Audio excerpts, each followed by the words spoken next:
For high school seniors, this final year is about closing this chapter and entering the next. But for some of my Forest Hills families, this email sent out January 9th sparked confusion about how senior final exam exemptions are counted. After concerns were shared online, I reached out to parent Jeff Holquist, who tells me he later received clarification directly from the school's principal.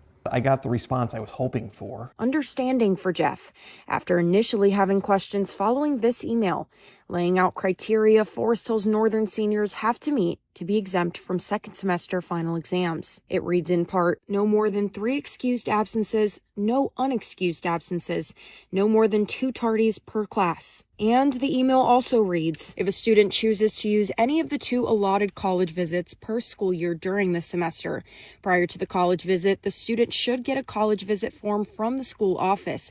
Complete the form, including parent guardian signature before the visit, and return it with verification. But if you said, hey, I want to go to Michigan State or Michigan or Northwestern or Indiana Wesleyan or someplace like that, all of a sudden you're traveling and you might need more than 2 days. Jeff was also unclear on what an excused absence covers. Is it 3 days or 3 classes?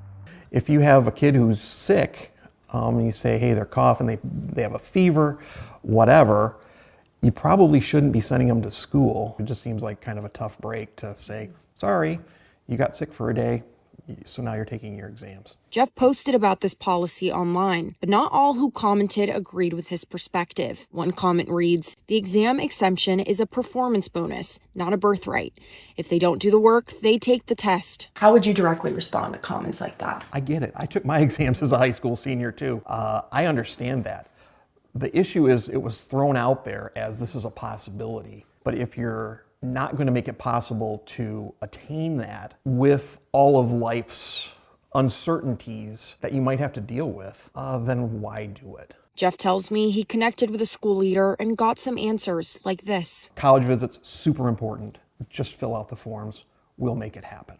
I also reached out to the school Monday for clarity on this policy. They shared a statement with me reading in part, every year families sign off that they have received and read the school handbook as part of the annual verification and enrollment process.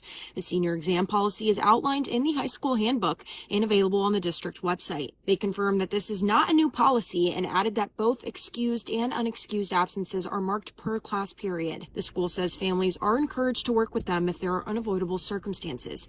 And as long as appropriate documentation is provided, college visits are recorded as school-related absences. They admitted that we didn't make that clear, and we will make it clear in the next communication.